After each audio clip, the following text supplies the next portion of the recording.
Les. Looks like baseball to me. Yeah, the baseball game ended a month ago. Are you guys Yankee fans? Let's take a look at the No, we're from Kansas City. No kidding. What are you guys doing in town? The circus. Like Barnum and Bailey? Billy and George. Cavaleras was there. Roy Smalley is at shortstop. He was there in the Hey, is that you? Yeah.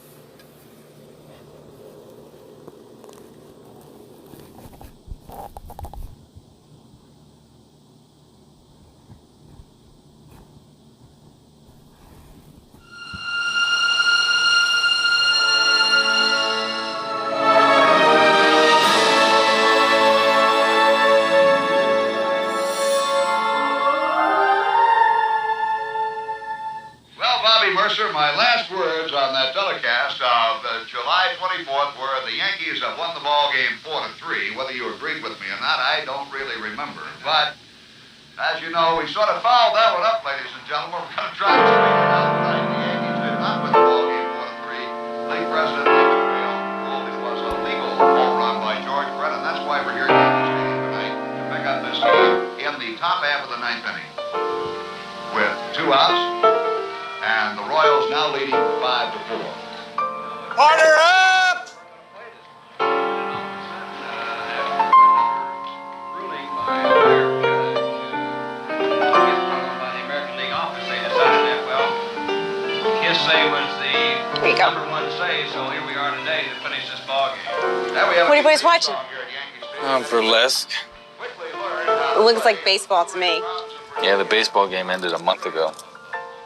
Are you guys Yankee fans? Let's take a look at the No, we're from Kansas City. No kidding. What are you guys doing in town? The circus. Like Barnum and Bailey? Billy and George. Cavaleras was there. Roy Smalley is at shortstop. He was there in the Hey, is that you? Yeah. Cut! Circle that. Where's Woodruff? Wardrobe. Good job, by the way, Dan. That Right. was technical, as we say. I felt it. So is this for the DVD extras or something? iTunes extras. God, remember when movies actually came in a box? Now they're just really long cat videos. Okay, hi, I'm David Koechner, and we are here on the set of Tar Wars. It's a movie I'm directing, and I have been pushing to make for a long time. We're gonna go again. That was a little too tight. Since I was a kid, I've been a huge Royals fan, and so I've always been fascinated by the Pine Tar game. And action! I've always hoped that one day I would get to make a movie about it. Most people have never heard the full story of what happened with George Brett and the Yankees back in 1983. It's so much stranger and more interesting than you might think. Did we give them scripts or no? Can I see the sides? Obviously, David's known better for his work as an actor in movies and TV. You probably saw him in Anchorman, The Office, but he is a diehard Royals fan, and I don't think there's a man that's more qualified to direct Tar Wars. If any fans of the Royals or Yankees are watching, I think you might want to sit down for this one. It has just been announced that Tar Wars, the story of George Brett's fabled Pine Tar game from back in 1983, will be released into theaters this October. Production is already underway, and the project's already attracting major awards buzz. David Koechner is set to make his directorial debut. Good job, guys. We're going to go again. What most people don't realize is that the Pine Tar game was more like a Pine Tar month. It spanned for 25 days. And it featured an incredible cast of characters because you've got George Brett, you've got Yankees manager Billy Martin, you've got the owner of the Yankees, the boss, George Steinbrenner, hell, and even Roy Cohn gets involved. Now, at the heart of the story is George Brett. In 1983, Brett was already in his 11th season with the Royals. He'd batted over 300 for 6 of the last 7 seasons. This ball may be out of here. It is. Listen to this crowd. He'd been an all-star for 7 straight years, including 2 batting titles in 1976 and in 1980. So the guy was good. He was not good. He was great. But he's also a crazy competitor. So we needed an actor who could convey both the confidence of George Brett and his desperate need to win. You are George Brett. All right, so get in his head a little bit, and I want you to give his Hall of Fame speech. You know, when me and my three brothers were growing up in El Segundo, if you'd have said to my dad that your son is going to be a Hall of Famer, he would have said, hell yeah. Oh, Ken's going to be in the Hall of Fame. But maybe if you'd have told him that George would be put in a headlock on national television, he would have said, yeah, sure, I believe that. That's good. I've met David before, and he said, I always wanted to be a baseball player, and I said, I always wanted to be a actor. When he said he wanted to direct or produce this movie, I was a little bit shocked, and then I asked him if I could play myself, and he says, George, you have no acting ability. And so that hurt my feelings a little bit. Playing Brett is wild. I mean, it wouldn't have even touched him. This guy, he plays 21 seasons in the majors, and still, somehow, the thing that he might be best known for was having too much pine tar on his bat during a regular season game in July. I mean, there are only 4 players ever to get 3,000 hits, 300 home runs, and bat 300 over the course of their career. It's Willie Mays, Hank Aaron, Stan Musial, and George Pine Tar Brett. Adapting a book like The Pine Tar Game has been awesome. I mean, as a screenwriter, you couldn't ask for better material. Take Yankees owner George Steinbrenner, who bought the Bronx Bombers in 1973. They come out because they love us or they hate us. There's nothing in between with the Yankees. This is a guy who went through 13 publicity directors in his first 26 years with the Yankees, who changed managers 20 times in his first 23 years. And there was no better example of Steinbrenner's volatility than his relationship with Billy Martin, the Yanks manager in '83. That isn't the way we say I have the right to call you in the dugout anytime That's not the way it's going to be, George. Well, you're damn right it is, and if you don't like it, you're fired. You haven't hired me yet. The league's always supported the umpires, and all of a sudden they throw the rule book out? They're just doing this because we're the Yankees. What's that old saying? It's all right to cheat as long as you don't get caught? Believe it or not, this wasn't Martin's first time managing the Yankees. During his first go, he won the World Series. But his feuds with Jackson and Steinbrenner eventually led to his resignation in 1978. He was back in 1979, but got fired at the end of the season for punching out a marshmallow salesman in a Minneapolis hotel. But in '83, Martin was back for the 3rd time managing the Yankees.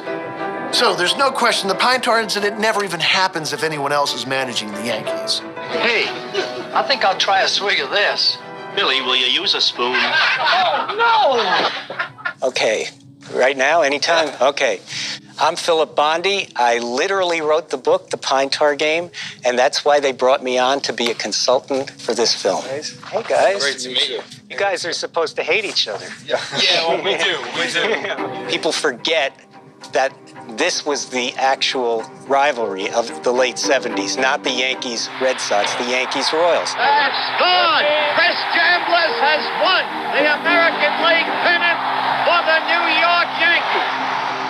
They played each other 4 times in 5 years in the ALCS, and each one seemed more dramatic than the last one. Brett went in hard, and both teams are out on the field. I threw a haymaker.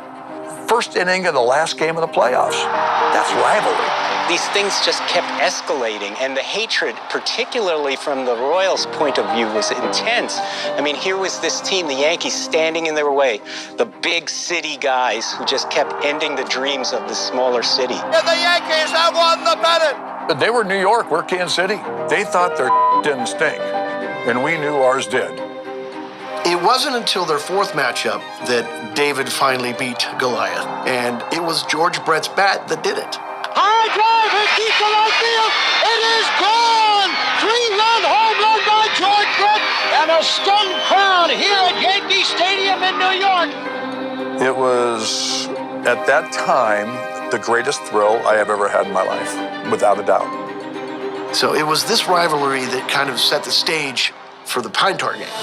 Coming up on Making of Tar Wars. This thing was practically the Watergate of baseball. We wanted to make a movie that was just as big.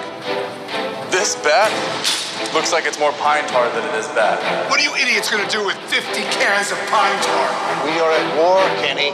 It's high drama. It's one incident that became kind of a cultural phenomenon You want to do a rehearsal? What are you guys doing in town? The Pine Tar game has to rank among the most memorable events in baseball history. And that's why I wanted to make a movie about it. This is far from ridiculous. They're just doing this because we're the Yankees. Camera?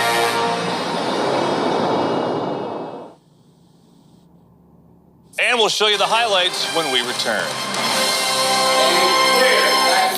Hey, Kev, have you seen the trailer of the new Pine Tar movie? No, is it any good? Yeah, it's really good. In baseball, the game is not over, as they say, until the final out. If they call me out for having too much pine tar, I'm going to kill some. George Brett apparently put the Royals ahead. Billy Martin said he used the illegal bat. Remembers George Brett being called out. Baseball isn't so simple anymore. Change the pennant ring. This bat had too much pine tar. Relax, okay? It's just pine tar. Are they trying to say I corked the bat? I wouldn't even know how to cork a bat. We're in New York, George. Rules are the rules for a reason.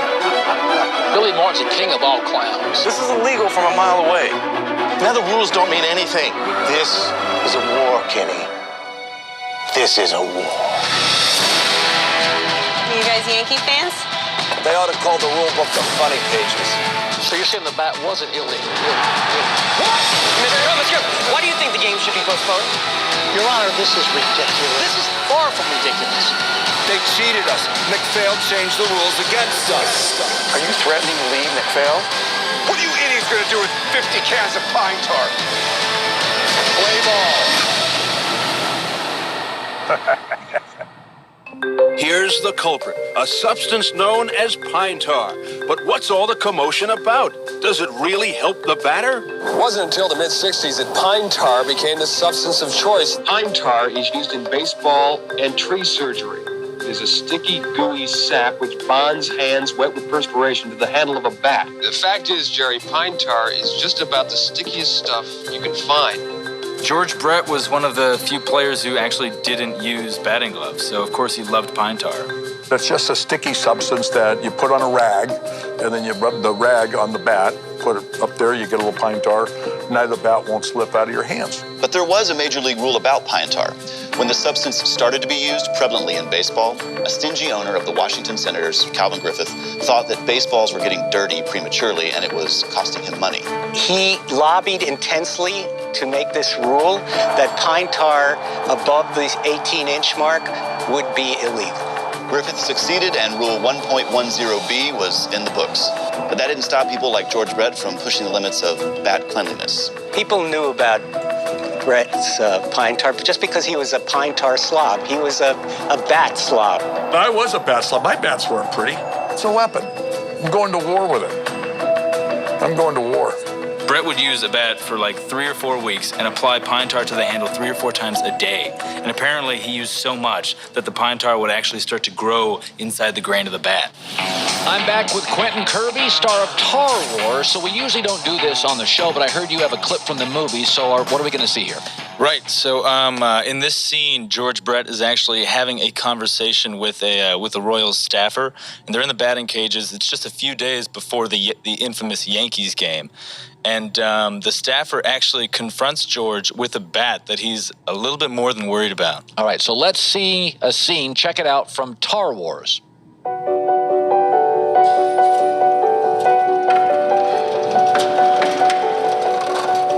Hey, George, you got a sec? What? This bat looks like it's more pine tar than it is bat. Watch it, Dean. It's my favorite one. Damn it, George. You're not going to get away with this bat for too much longer. Relax, okay? It's just pine tar. At least if you'd fill this thing up with cork, nobody would notice. But this thing? This is illegal from a mile away. If it was filled with cork, I'd be worried. But nobody gives a damn about a little bit of pine tar. What are they going to do, make me clean it in the middle of a game? People are starting to notice, George. Other managers are starting to notice. You really think managers are noticing? Come on, man. No ump is going to waste his time calling something so stupid. You want to put $100 on that? I'll give you $100 right now if you let me take a swing. All right, look. I'm just watching out for you, George.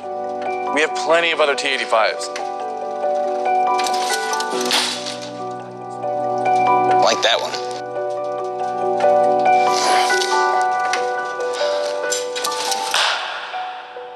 That was the best bat I've ever seen in my life. It was 8 grains, and the thicker the grain, the more knots, the harder the wood. And that was the best bat that I've ever used. Of course, someone eventually noticed the pine tar. 2 weeks earlier, a Yankees third baseman, Greg Nettles, had seen the pine tar in Brett's bat when the Yankees were in Kansas City. Now, Nettles knew a little bit about illegal bats. He'd been caught using one filled with Super Balls in '74. And if you remember, Brett and Nettles had sparred at third base in the 1977 ALCS. So there was some bad blood there. So Nettles tells Martin about it, and Martin put that knowledge aside for a time when he thought it might be a little bit more useful, a moment when it could turn the tide of the game. From Yankee Stadium in the Bronx, New York, today the New York Yankees take on the Kansas City Royals. Cut to July 24th, 1983. Now, this is a crucial part of the film. It is also a big, expensive set piece that we have to get right. Here's a wide shot of Yankee Stadium, which will be how we enter the scene. It's actually the final game of the season between the Yanks and the Royals. It was very much a tale of two different teams at that point. The Yankees were still miraculously in the pennant race, whereas the Royals had faded already. But they still were within some striking distance, the Royals, simply because they were in a weaker division. And at the end of 8, it's the Yankees 4, the Royals 3.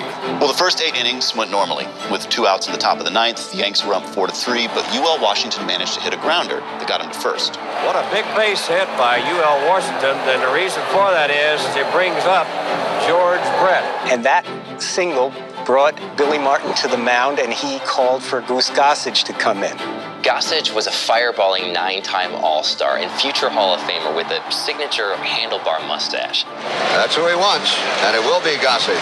I mean, this was back in the era of bullpen cars. A lot of guys would have pitched around Brett, not Goose. All right, here's the challenge. Brett with the bat and Gossage with the ball. We were all thinking he's going to pitch carefully to Brett. He didn't, because that wasn't Gossage. Foul. And both Gossage and I can heave a sigh of relief. His second pitch, Gossage said, I was trying to bury this pitch right in his neck. But it didn't work out that way. Uh-oh. Uh-oh. That's gone. Running around the bases, I'm going, I can't believe I just did that. This is unbelievable. The crowd completely silences at Yankee Stadium. And there you have it. We thought it was pretty much over for the Yankees at that point. Suddenly, Billy Martin clambers out of the dugout. Guys are pointing at me. They're going, look, what's Billy Martin? I'm going, wow, what the hell's he doing out there? He starts pointing at the bat. George Brett has just homered, and Billy Martin and the Yankees want the bat.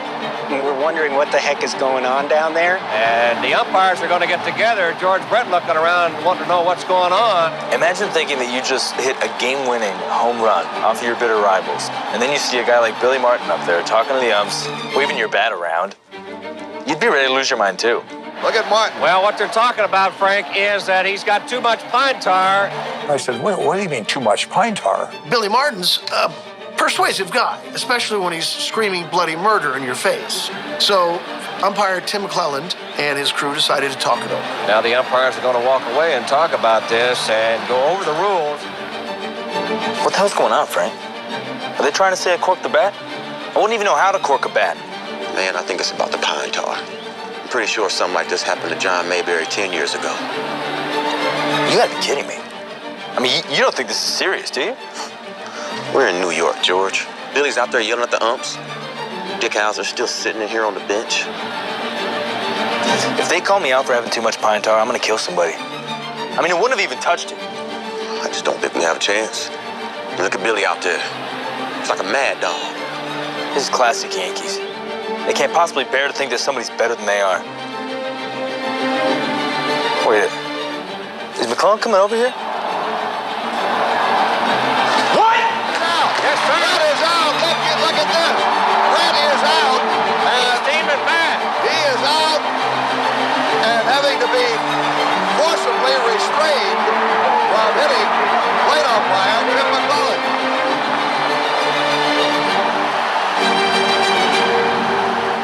That's the most famous tantrum in baseball history, and maybe in all sports, I think. Well, Joe Brinkman, one of the umpires, he doesn't know what I'm going to do, so he grabs me from behind, and I'm going really ballistic now because I don't know who's got me. When Brett was running out of the dugout, he was screaming obscenities at the umpire because that's what you do in a situation like this. And Brett was mostly saying that's and that's it was immediately grounds for ejection. Obviously, I wasn't going to hit him. I was going to go and do my best Billy Martin, Earl Weaver, Whitey Herzog impersonation, get in their face and start screaming at them. And the Yankees have won the ball game 4-3. Brett is called out for using an illegal bat. Bobby, I've never seen this in my life. Everybody now in the stands is having the time of their lives because this was an amazing gift. Gaylord Perry just took the bat away from home plate umpire Jim McClellan. They're going to take it so they cannot take it into the American League office. Gaylord Perry, he decided that if he got rid of the bat, there would be no proof, no evidence, and that the Royals could appeal this easier. All these people are running through the dugout, and they're trying to get the bat so they can send it to Lee McPhail. Well, a Yankee security person and one of the umpires quickly are chasing whoever has the bat. The umpires send people in to retrieve the bat, and eventually they got the bat back. Because there were already 2 outs, that also meant that Brett was the last out and that the game was over. Making this, as Brett would later observe, the first and last time that anybody would ever hit a game-losing home run. It was a day that I'll never forget.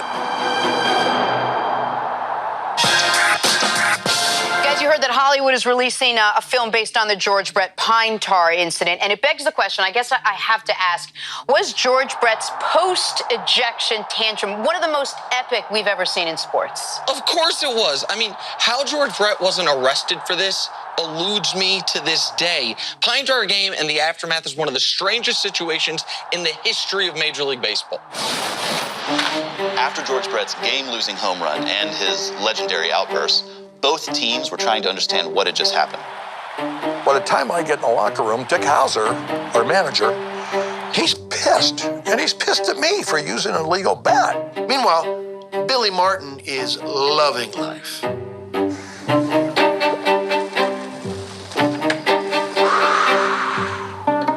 Coach, Dick Hauser just compared the call to the Brinks robbery. What do you say there? I mean, of course I would have argued the call if I was in Dick Hauser's shoes. That's a manager's job. You got to stand up for your boys. But I would have accepted it too, that's for sure. So, Billy, you would have appealed the call? The rules are the rules for a reason. What about Goose's pitch? Were you surprised that Brett was able to make contact? What pitch? The only thing I remember is George Brett being called out. This has turned out to be a pretty wonderful Sunday, hasn't it, boys? Billy Martin was in his absolute glory. He had won a game by trickery. He had outfoxed the world. This had changed the pennant race. You know, he had stolen a game. In baseball, the game is not over, as they say, until the final out, even if it's a home run. It was probably the strangest ending in the history of baseball. The last out was a home run by the losing team. Kansas City Royals third baseman George Brett, he is perhaps still fuming this morning over one of the most bizarre incidents of this baseball season. I've used the bat for so long, and I've got broken bats above my locker whose pine tar is maybe 1 inch over the limit. No one's ever said a damn word. Brett had a pretty good point. He said that he'd hit the home run about 29 inches from the bottom of the bat, where there was no way that the ball could have touched the pine tar, and he was right, but that wasn't the rule. Of course, nobody was quite sure what the rule actually was. Everybody was quickly looking through a rule book. According to the rule book, Rule 1.10b, a bat may not be covered by such a substance more than 18 inches from the top of the handle. So the 18 inches part was pretty clear, but no one knew if Brett should have been called out for it. The rule that seems to be most crucial is 606. All those rules together or separately could be interpreted either way, so it was very confusing. The Royals are back home in Kansas City, trying to forget that just 24 hours ago they got the tar knocked out of them in New York. Meanwhile, the bat is being held incommunicado at the league office in New York pending an investigation. The Royals were already planning their appeal to AL President Lee MacPhail. Kansas City has an assistant director of scouting development named Dean Taylor. Now, this guy was a rules nerd. He looked at the rule book very closely, and he made an argument saying what should have happened was the bat should have been taken out of play, period, end of question. So I think it was Dean Taylor who took that information to our general manager at the time, John Sherholtz, so they could begin devising their protest to the AL office in Lee MacPhail. But you have to remember that there was a real sense of drama to what Taylor and Sherholtz were doing. Could they possibly convince the league to overrule their own umpires and reverse such an important call? Billy Martin's the king of all clowns. This is an embarrassment to the sport. George Brett says he'll quit if he's suspended. You really think he'll quit? Of course not. What's George Brett going to do without baseball? Sell ribs at Arthur Bryant's? Explain it to me one more time. They clearly mixed up 1.10B with 606. In English. So you're saying the bat wasn't illegal? The bat was illegal, but the ball hadn't been struck illegally. Here's the key point. Because the bat hadn't been removed before the hit, it wasn't an illegal bat until the umps looked at it after the hit, meaning Brett's home run wasn't an illegally batted ball. At least that's what Taylor and Sherholtz were arguing. Together they wrote an appeal, and you can tell from the appeal, the first half is written by Dean Taylor because it's very formal and it cites very specific rules, and then the second half is written by Sherholtz because it attacks Billy Martin. Clearly, the intent of Rule 1.10B states... Type it all in caps. In conclusion, it's our position that the combination of Billy Martin's incomplete knowledge and comprehension of the official baseball rules above and his foreboding and intimidating manner created confusion in the minds of the umpires who misinterpreted the intent and spirit of these same rules. You seriously want me to say that? Sure do. Fax it. I'm going to mail a copy, too. Taylor and Sherholtz sent their appeal to the American League, where President Lee MacPhail had to decide who was right, the Royals or his umpires. Topping the sports news this Thursday morning is American League President Lee MacPhail. Today, he'll announce his decision on the Kansas City Royals protest over George Brett's disallowed home run against the New York Yankees. It was very hard for Lee MacPhail to deal with this because, generally speaking, the league president, the commissioner of baseball, they're supposed to back up the umpires. He was also, the former president of the New York Yankees. So he knew Steinbrenner very well. He also knew what this ruling would do to Steinbrenner. So what you have here is a situation where the AL president would have to decide if it was worth undermining not only his own officials, but also his former team, all for the sake of the rules. It definitely did not seem likely. Thank you, Bob. I have the decision here. It is the position of this office that the umpire's interpretation, while technically defensible, is not in accord with the intent or spirit of the rules, and that the rules do not provide that a hitter be called out for excessive use of pine tar. The protest of the Kansas City Club is therefore upheld, and the home run by Brett is permitted to stand. One of the most dramatic reversals in the history of baseball, maybe in all sports. The American League made the final call today and gave its umpires an era. All I was doing was my job, and I did my job correctly. We've opened a Pandora's box now. Every rule in baseball is subject not only to what it says in black and white, but to interpretation. I'm very proud of Lee. I didn't think Lee would have the guts to do it, but I'm very proud of his decision. He had an honest opinion, and that opinion was that it was wrong to steal a home run from somebody when the pine tar had nothing to do with it. The league settles on the date of August 18 to restart the game as if Brett's home run had stood.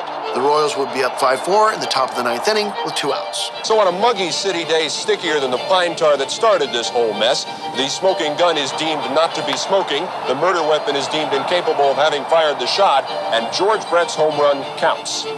We knew Steinbrenner would absolutely go berserk over this. Let's get the Yankee point of view now. From the principal owner of the New York Yankees, Mr. George Steinbrenner. Good morning, Brian. How are you? I'm fine, thank you. I'm wearing these glasses because I've been crying. I don't want the people to see my eyes.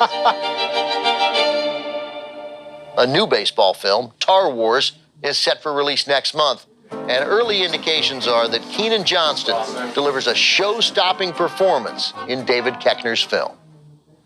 Lee McPhail is not a scientist. Lee McPhail is not a chemist. Now get out of here. Oh, wait, one more thing. Now the rules don't mean anything. It's all about the spirit of the sport. Whatever that means. I tell you what, I want all the players to play in their diapers. That's in the spirit of Lee McPhail's sport. Now go. Ken, I want you to have an intern dig up every bad trade that Lee McPhail made when he was general manager of the New York Yankees. Why? He traded Roger Maris for Charlie Smith. I want to know what other bonehead decisions he made. This is a war, Kenny. This is a war.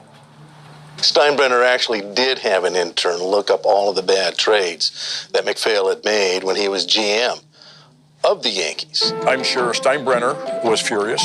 I'm sure Billy Martin was furious. And I'm sure the Yankee organization was really pissed. As time creeped towards the resumption, it was becoming more and more obvious that the situation and the resumption was tangibly affecting the team during this period. The Pine Tar situation had set the team on edge, especially the manager. Billy, you still think the rule book doesn't mean anything after McPhail's decision? They ought to call the rule book the funny pages. He starts talking about how the world is against him. It had stolen his moment of genius. Billy Martin's been thrown out of this game, and Billy is not going to go quietly. He's a crew chief. He couldn't be chief of a one-man Indian tribe. Billy Martin was already a little unhinged before this happened. And now Lee McPhail makes this ruling, and it pushes him right over the edge. They cheated us. McPhail changed the rules against us. The Yankees did seem to lose a little bit of control over everything that was happening in relationship to the Pine Tar game. From the other side, it was kind of fun to see.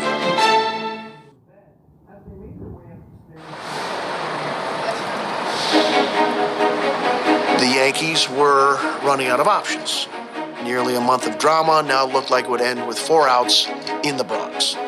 But Steinbrenner got thrown a life preserver. Well, baseball isn't so simple anymore, and litigation now seems to be America's favorite sport. At the heart of the latest flap over the Pine Tar game is a suit filed by 3 young fans who contend they should not be forced to pay for another ticket to see the conclusion of a game they've already paid to see once. This was the same day that the game was supposed to be resumed at 6 p.m. Enter 14-year-old Lawrence Morrison. He sued because the Yankees wanted to charge all but season ticket holders $2.50 to watch the game completed. We'll find out whether a New York State Supreme Court judge will issue a temporary injunction to delay the final 4 outs. Now, while the lawsuit seemed ridiculous, the Bronx Supreme Court agreed to hear it. Now, to piggyback on this momentum, this is where the story gets nice and weird, because the Yankees bring in possibly the oddest person that could have joined this scenario, Roy Cohn. Communists in the United States have behind them the military might of almost 1/2 the world. Roy Cohn, the famous commie hunter and McCarthy-era attorney, did some work for the Yankees, and this was one of the times that George Steinbrenner asked Roy Cohn to help him. Never mess with Roy Cohn. As long as a few people believe it. What an incredibly complex guy. He was indicted multiple times by 1983, was on the verge of being disbarred. But you know, when George Steinbrenner called in a favor, Roy Cohn showed up in 2 separate courtrooms to represent the Yankees. Well, even though the lawsuits about ticket prices that had been filed were technically all against the Yankees, the team supported them because they'd lead to an injunction preventing the game from being played until the suits could be resolved. But in court, Roy Cohn, he was running with a different argument. Roy Cohn said, yeah, we can't assure that this game will be played safely. If you resume this game, we can't guarantee that the fans won't riot. Roy Cohn was famous for one thing above all else. Delay, delay, delay, stall, stall, stall. And that was the idea. He would continue to stall and hope that the day would pass. Mr. Cohn, why do you think the game should be postponed? Now, the Yankees' ticket policy is mandated by the league, and so it should be in the league's best interest as well to see this injunction issued until the details can be ironed out. Moreover, due to the sudden and extraordinary circumstances surrounding this resumption, the New York Yankees cannot possibly guarantee the safety of the fans, since the team will have only 1/4 of the usual security detail present. And what with the tremendous and sensational press this resumption has generated, the stadium could be overrun with unruly attendees who aren't even baseball fans. This could become a dangerous situation. At 11:30 a.m., the first judge in the Bronx actually issued an injunction stopping the game. They somehow found a judge who was such a Yankee fan that he found in favor of the Yankees. But MacPhail had declared the day before that if the first judge issued an injunction, the league would immediately appeal. Now that meant the Royals took off from Kansas City at noon, unsure of whether they'd play that night, and the lawyers moved to the Manhattan Appellate Court to argue the case for a second time. Now remember, at this point, when the case is about to begin, the game is about to start in a few hours. It's high drama. I resent any statements from the league that the Yankees are responsible for this. The continuing reference to the fact that this was somehow inspired by us is an outright falsehood. Your Honor, this is ridiculous. This is far from ridiculous. We didn't bring these cases, we're being sued. And if just one person gets hurt, it isn't worth it. The stadium could erupt in a riot. I'm not surprised to hear this kind of hyperbole from you, Mr. Cohn. I'm ruling in favor of the American League to lift the injunction and go ahead with the 9th inning. Play ball. The judge literally said that. Play ball. Now, finally, for the first time in 25 days, the 9th inning was definitely going to be played.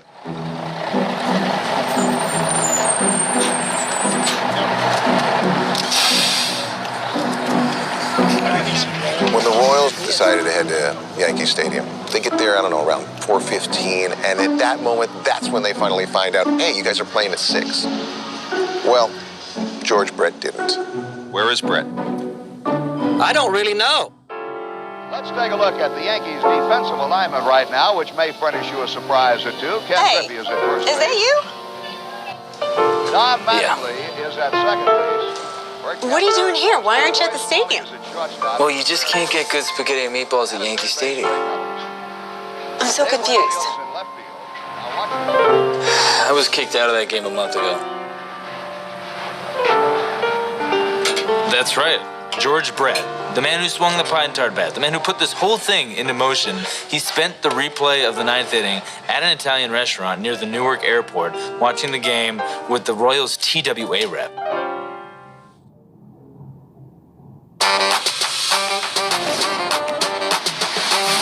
Well, there's a lot of hype. We're revving up for the anticipation of this film, but I do have another thing to ask you. What is it that I hear about this 747? Yeah, the plane, right. Well, it's just a great example of what you just said, that this movie's getting a lot of hype. It's getting the attention it deserves because it really is going to be phenomenal. Let's get it over with. Maybe one of the shortest games on record. No, it's the longest game. It's been going on for 2 months. We should not be at this ballpark today. And Lee MacPhail should be pine-tarred and feathered. Even aside from everything that had happened over the past 25 days, the resumption was strange. As you know, we sort of fouled that one up, ladies and gentlemen. We're going to try to straighten it out tonight. The Yankees did not win the ball game 4-3. Composing music for the replay of the 9th inning has been one of the best parts of scoring Tar Wars. It's just such a weird moment. And there's the crowd here tonight. Only 1,245 fans showed up. Martin treated it like it was some kind of joke.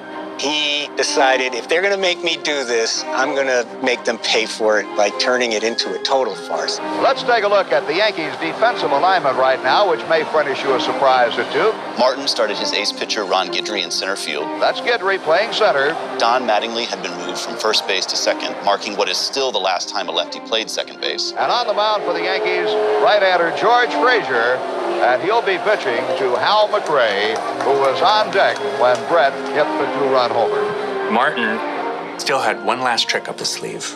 Oh, wait a minute, and a field play to first base. and disallowed, and here comes Martin. Well, we must tell this. These are not the same umpiring crew that was here before. Well, they're going to appeal to second base now. Smalley steps on second, and again the Billy appeal Martin's is disallowed. coming out of the dugout. All right, now Billy can come out and say, wait a minute, fellas, how do you know that Brett touched second base because you were not here? That's right. MacPhail's chief advisor, Bob Fischel, he prepared an affidavit that was signed by every member of the original umpire crew. Remarkably, he guessed this in advance. And he guessed that Billy Martin would appeal, and out of the pocket of umpire Dave Phillips came an affidavit testifying that George Brett and UL Washington had stepped on all four bases. So we add just a little more drama to the infamous Pine Tar game. That was basically checkmate. Lee MacPhail wins, Billy Martin loses. Then, of course, Billy Martin swallowed his pride and managed the rest of the game like a pro. No, I'm just kidding. He left before the game was even over.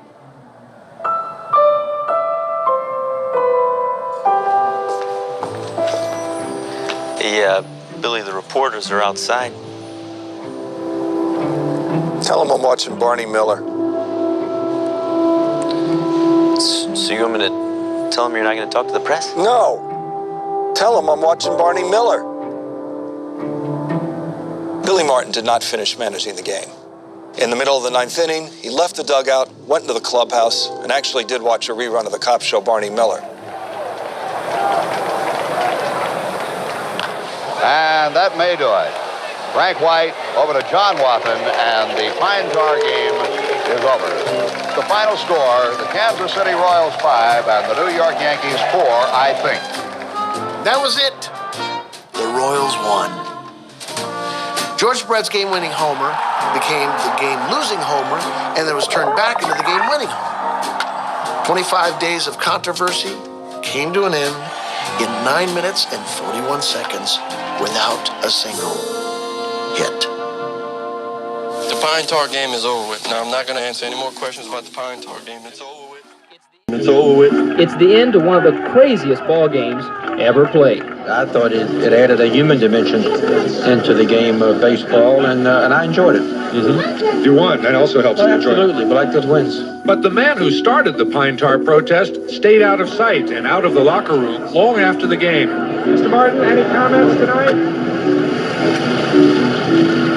I'm glad it's finally over. I hate to take a loss like that on a ruling and everything, but there's been a lot of media coverage, everything, and it just seems like it may have distracted a little bit. That ruling took the heart out of that team, just sent them on a tailspin, and they fell pretty quickly out of the pennant race. Even with their moral and literal victory in the Pine Tar incident, the Royals didn't make the playoffs that year. But in 1985, the franchise would win its first ever World Series.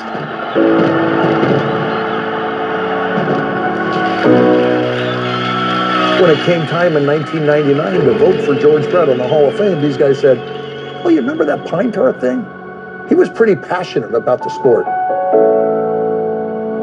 So I think it's really one of the greatest things that's ever happened in my life. In sports, when we come upon something that we have never, ever seen before, not only that, but something that we couldn't have imagined, that makes it special. And this was something we could never have imagined. Regardless of who won or lost, the Pine Tar game matters. There are 162 games in a baseball season. That's a lot of innings, a lot of at-bats, and a lot of pitches. One time, back in 1983, a bunch of people cared so much about the rules and reputation of the sport that they spent a month trying to figure out how much pine tar you can have on a bat. So, there's something beautiful about that. It's something pure. And that's why I wanted to make a movie about it. I mean, you know, it seems stupid to spend this much time obsessing over such a small and trivial detail, but it isn't stupid. It's baseball.